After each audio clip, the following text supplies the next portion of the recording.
Hello everyone. Back at the Mermaid Room. We are experiencing a little bit of an issue here at the 240-gallon aquarium. You may know that I have this big Clarkie female. She loves her bubble tip anemone. And a male who I just found on the floor. Now, he seemed to be sort of stiff in my hand when I picked him up,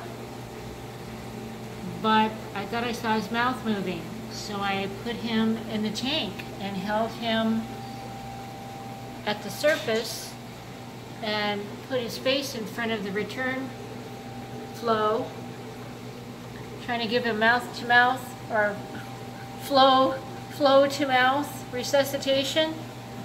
And he's I don't know, he might be a little blind. You know, I think after having no water on your eye, I know my eyes are very difficult to focus. So I probably should have put him down in the sump where it's dark and he wouldn't have anybody looking at him and he wouldn't have that bright light shining on him, and I still may turn the lights up. But look at him, he's trying. He's really trying to recover. Well, I've been wanting to make a video today because this morning I was getting ready to mix up some new salt water because the nitrates, phosphates in the 240-gallon are way off the charts, and I've added Phosguard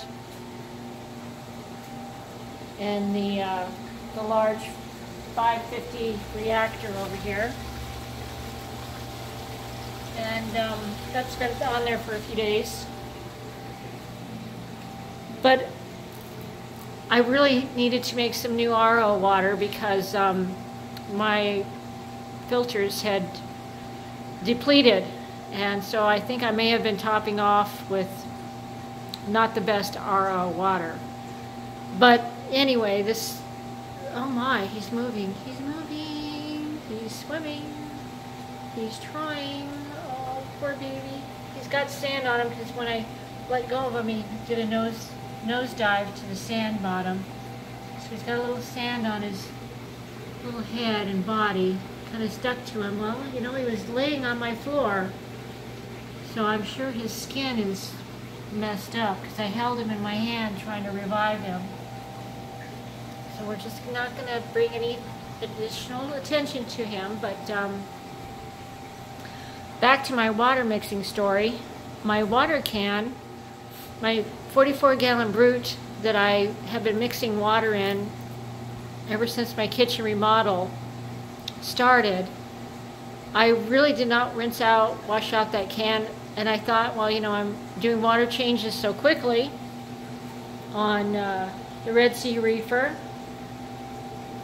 and the 240 that I would just leave my can over here with the pumps in the bottom and let it sit there until my next water mixing. Well, I looked at it this morning.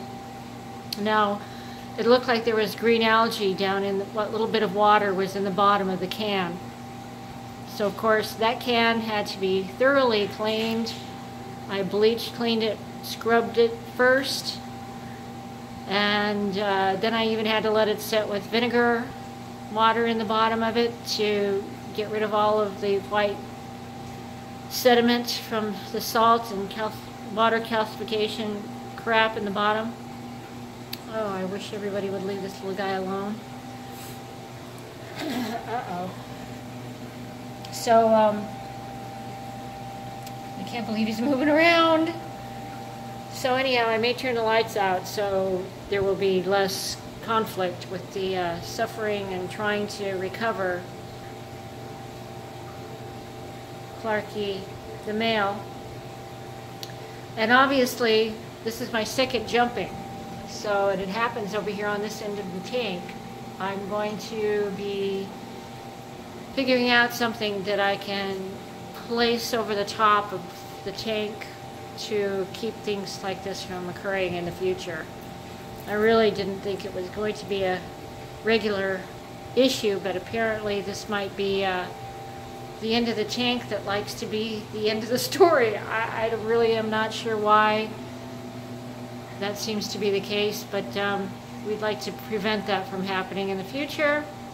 But my main reason for today's video is to remind everyone that if you're keeping your trash can or your mixing container and not keeping an eye in the bottom of that container, you might want to have a check on that periodically, just to make sure you don't have what I had, green algae growing at the bottom of my mixing can.